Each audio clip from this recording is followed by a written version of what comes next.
In the heart of Afghanistan, carved right into a sandstone cliff, two absolute giants once stood watch over a valley. For 1,500 years, they were these silent witnesses to everything: the rise and fall of empires, the flow of trade and ideas, and just the daily lives of countless generations. And then, in what was really just a blink of an eye in history, they were gone. So today we're going to dig into the story of the Bamiyan Buddhas, how they were created, how they managed to survive for centuries against all odds, and how one single act of violence turned them from incredible monuments into powerful, haunting memories. I mean, just let that sink in for a second. 15 centuries. That's incredible. They were carved before the founding of Islam. They watched the armies of Genghis Khan sweep right through the valley. They outlasted entire dynasties. For the people who lived there, they were as permanent as the mountains themselves. Yeah, their end didn't come from the slow, steady erosion of time.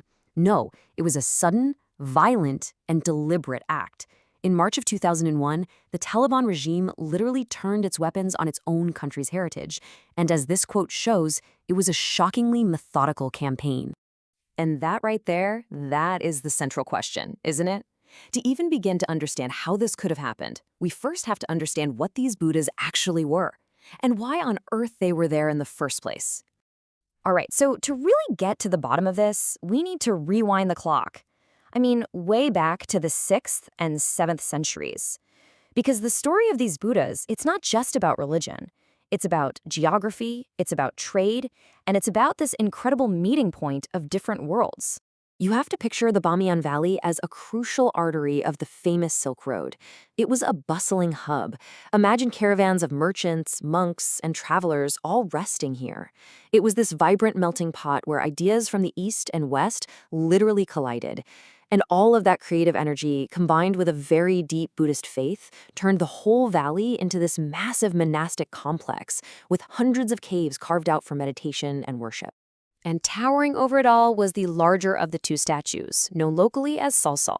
We're talking 55 meters, that's 180 feet tall. To put that in perspective, that's nearly the height of an 18-story building, carved right out of the cliff face around 618 CE. Just incredible. Its older, slightly smaller companion Shamama stood at 38 meters, or about 125 feet. It was finished a bit earlier, around 570 CE. But let's be real, even the smaller one was an absolutely monumental feat of art and engineering. And their artistic style, wow, that tells its own story. The Buddhas are perfect examples of what's called Gandharan art. If you look at the flowing, almost drapery-like robes, they look like something out of classical Greece or Rome, right? And that's exactly what it was, this amazing fusion of Hellenistic style with Buddhist spirituality, born right here at the crossroads of the world. And get this, they weren't the stark, plain stone figures we might imagine them to be. Not at all. A Chinese monk named Xuanzang, who visited just a few decades after they were finished, described them as being brilliantly colored, covered in stucco, and painted. Their faces might have even been wooden masks covered in brass. I mean, these things were built to inspire total awe. You know, the destruction in 2001 becomes even more shocking, just a total gut punch, when you realize just how much these statues had already been through. For 1,500 years, they weren't just art, they were survivors. Just look at this timeline. It shows this extraordinary history of resilience. In 1221, Genghis Khan's army completely razes the city of Bamyan, but leaves the statues untouched.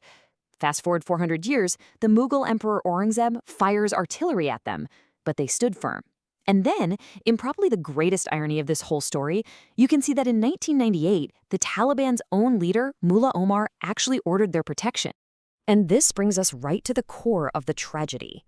Something changed, and changed dramatically, between that 1998 decree of protection and the order for their complete destruction in 2001. So what was it? So here it is. This is the crucial point. This stark, unbelievable reversal. On one hand, you have this really pragmatic view, hey, these statues could be a major source of income.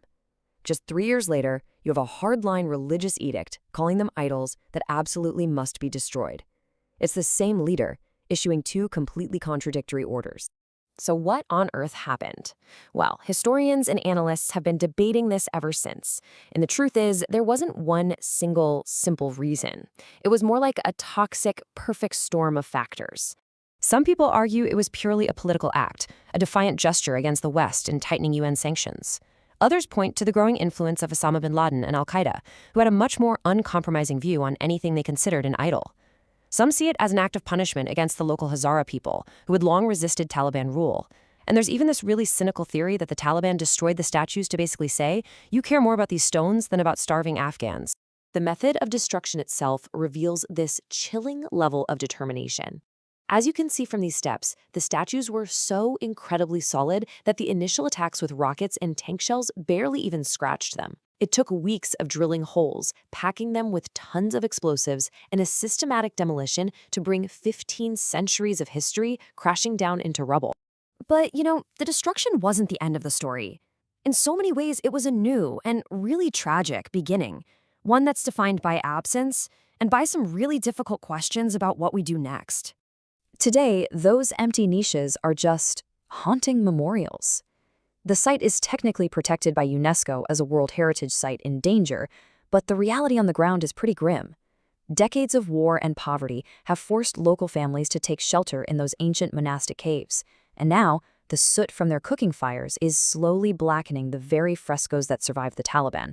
It's like a quiet tragedy layered on top of a violent one. And this leads to the huge debate today. What should be done with these empty niches?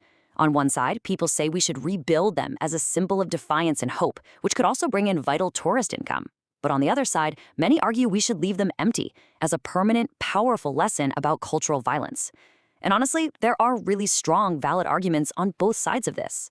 I think this quote from journalist Kate Clark, who was actually expelled from the country by the Taliban for her reporting, just perfectly captures the feeling at the time. This wasn't just about breaking stone, it felt like an attack on memory itself, a violent attempt to erase a piece of Afghanistan's incredibly diverse, multicultural past. And ultimately, that's the question the empty niches of Bamiyan are still posing to all of us, as we grapple with how to preserve our shared heritage in a pretty fragile world. The silent cliffs of Bamiyan, well, they don't offer any easy answers. They just offer a profound and enduring echo of what's been lost.